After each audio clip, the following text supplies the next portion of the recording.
de décor, le Retail's Big Show se déroule à New York, ville qui recèle d'autres charmes que ceux de Las Vegas.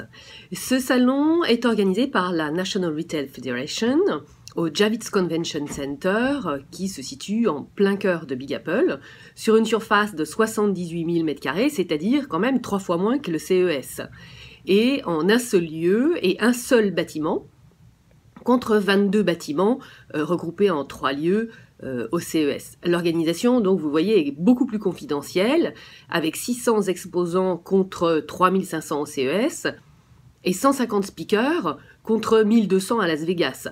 En revanche, autant de stars pour animer les keynotes. Cette année, on a Ariana Huffington, Tommy Hilfiger himself, les présidents et présidentes, il y a beaucoup de femmes de Walmart, Best Buy, Levi's, GE, Visa, Instagram, éditeur en chef de Forbes, le directeur de la stratégie de Facebook, et j'en passe. Après avoir assisté déjà à quelques interventions de ces grands noms, je vous confirme que chacun d'entre eux est vraiment très passionné et vraiment, ils sont tous extrêmement inspirants. Je vous les présenterai dans d'autres vidéos. Ce salon est dédié au retail, c'est-à-dire au commerce, quel que soit le type de canal.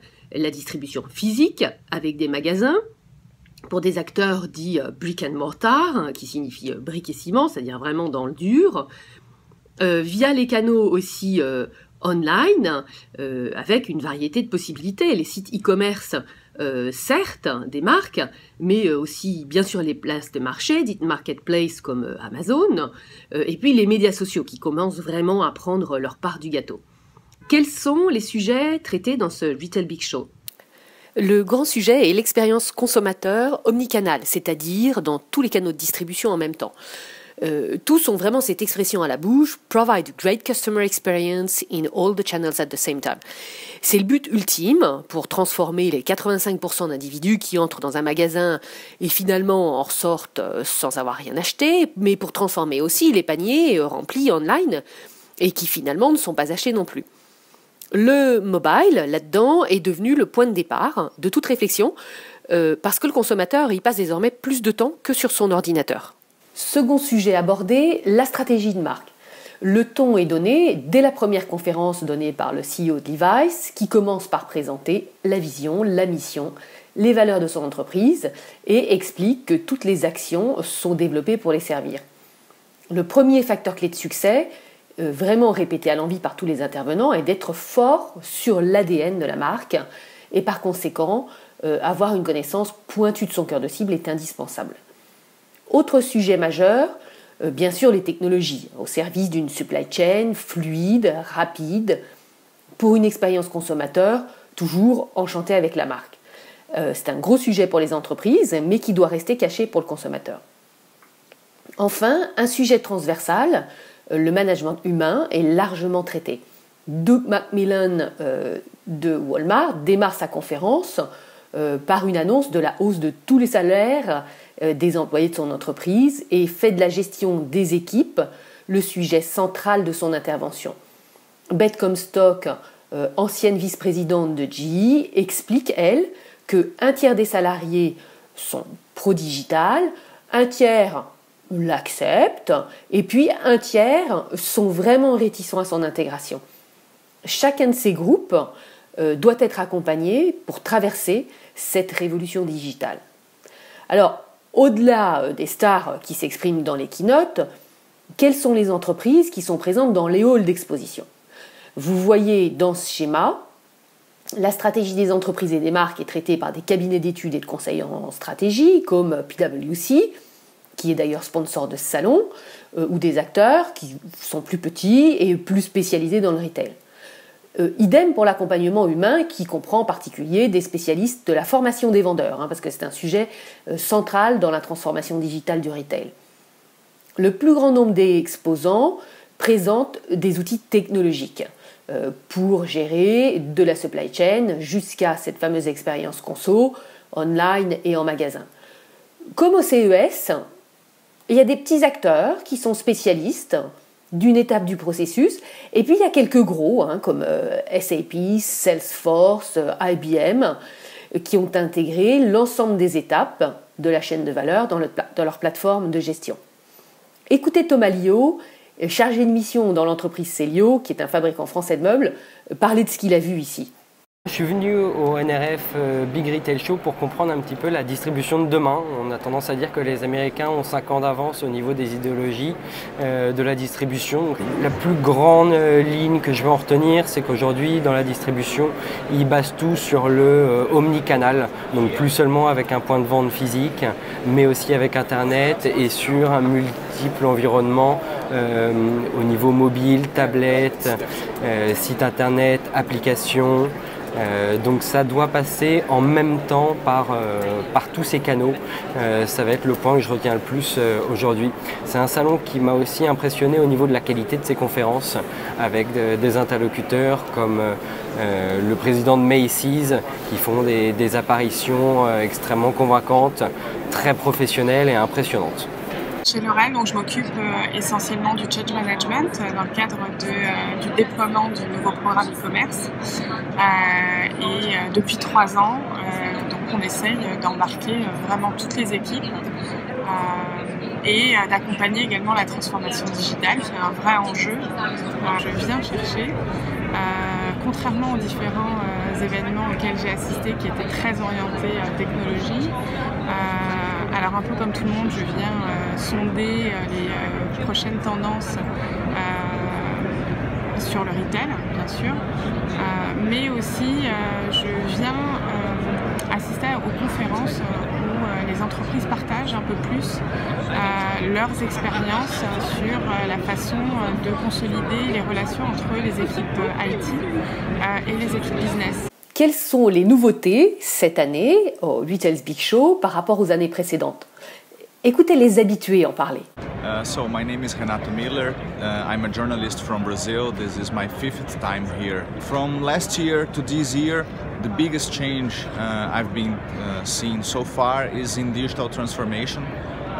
Several panels here, several keynote speakers have been talking about digital transformation, but it has evolved from just a speech to results. So companies are saying what they've been doing, what results they've been achieving, what kind of technology, what changes in processes, in people, all the things they need to do to bring to companies this digital transformation. Je m'appelle Carole Verlet, je suis le CEO d'Alim, une entreprise spécialisée dans le logiciel. Nous sommes une société allemande implantée à Kehl, juste de l'autre côté de la frontière française. On est là pour aider en fait le monde du retail à organiser leurs photos essentiellement, parce qu'aujourd'hui on achète très souvent avec une photo et que ce contenu en fait soit présent sur tous les canaux de la manière la plus optimale et la plus automatique possible. Et c'est là où le flux de fabrication, de gestion et de distribution du contenu est intéressant, c'est notre cœur de métier. La présentation de Hearst Magazine et donc par sa rédactrice en chef de Cosmopolitan était tout à fait édifiante puisque il disait précisément que le monde du magazine a vécu exactement le même genre de disruption que le retail voici 15 ans. Donc ce qui arrive dans le retail aujourd'hui avec tout un tas de nouvelles technologies qui transforment absolument tout, c'est quelque chose auquel les gens qui font du print sont relativement à l'aise avec. Il vient vérifier un petit peu comment le marché se comporte et tout particulièrement comment le monde s'intéresse à tout ça, puisque Big Show à New York, c'est pas seulement l'Amérique, c'est aussi l'Asie et l'Amérique latine sont très, très fortement représentés et l'Europe n'est pas en reste. Quelles seraient les 3 grandes tendances à garder en tête selon vous dans l'évolution du retail? On va dire que le stock devient le magasin et le magasin le stock, inversement, puisque je crois que les retailers sont en train d'essayer d'éduquer le client à faire du e-shopping, mais quand même venir chercher les produits dans les magasins, ce que je crois est important, puisque même Apple le fait.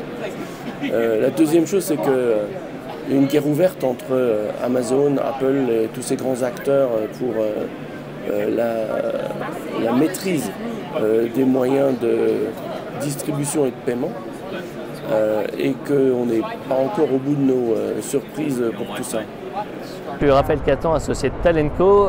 Avec Talentco, on aide les entreprises à accélérer leur transformation digitale au niveau humain et état d'esprit. Moi, je viens depuis 3 ans au Retail Big Show parce qu'on accompagne énormément d'entreprises justement du secteur de la distribution dans cette transformation. Et le but du jeu, c'est de venir sentir les tendances du retail et voir du coup quelles répercussions ça va avoir sur l'humain, sur la formation, sur les compétences et sur les modes de travail. Ce qui est intéressant, c'est qu'effectivement, d'une année à l'autre, on voit des réelles évolutions sur ce salon. Il y a 3 ans, par exemple, tout le monde n'avait Dieu que pour les devices digitaux et notamment la digitalisation du point de vente. Je vais prendre un exemple flagrant, c'était les fameuses cabines d'essayage avec les miroirs magiques qu'on peut retrouver notamment chez Rebecca Minkoff, qu'on peut retrouver chez Ralph Lauren sur la 5e avenue. Tout le monde ne regardait que ces devices-là. L'année dernière, c'était un peu, ça avait pas mal évolué. On parlait beaucoup évidemment d'intelligence artificielle à toutes les sauces. On parlait aussi de commerce everywhere, c'est-à-dire comment la voix, les objets intelligents, les objets connectés, les frigos connectés, les voitures connectées allaient devenir des lieux de shopping. Et puis l'année dernière, on a aussi beaucoup commencé à reparler de compétences des vendeurs et comment les vendeurs peuvent transmettre une expérience. Et cette année, alors c'est intéressant, c'est un peu plus diffus, ça part un peu plus dans tous les sens, mais il y a plusieurs choses que moi je retiens. La première chose, c'est ce besoin d'authenticité et ce besoin de transparence des marques, de responsabilité sociétale, environnementale et de garantir ses promesses auprès des consommateurs. Et c'est une des parties importante de cette transformation qu'on est en train de vivre. Le client qui a évolué, qui veut de l'omnicanal évidemment, qui veut être livré très rapidement, etc., veut aussi de la transparence et veut aussi de l'information. Et ça, c'est ce qu'on est en train de voir. On est en train de revenir aussi au basique, à des choses plus terre à terre. Moi, j'ai très peu entendu parler d'intelligence artificielle, mais c'est comment la technologie, de façon très pragmatique, permet de supprimer les irritants dans le parcours client. Et enfin, la troisième chose, c'est que tous les intervenants, toutes les enseignes, tous les retailers parlent beaucoup d'expérience et comment on rend l'expérience unique en point de vente. Et ça, ce qui est assez marrant, c'est quand on se balade réellement dans les points de vente, on se rend compte que peu de marques grand public arrivent réellement à transformer profondément l'expérience. Il y a plein de promesses, il y a plein de devices digitaux, mais finalement, ça ne change pas grand-chose. Et la vraie révolution, on en parle aussi beaucoup, ça va être de faire disparaître la queue en caisse et de faire vraiment du self-checkout ou du checkout mobile. Là encore, tout le monde en parle et on sent que cette année, peu de retailers en fait l'ont encore mis en place, mais on sent que cette année, beaucoup d'enseignes vont commencer à activer le self-checkout. Donc est-ce que la caisse a déjà un premier pied dans la tombe? Ça va être intéressant de regarder tout au long de l'année si ça va vraiment évoluer.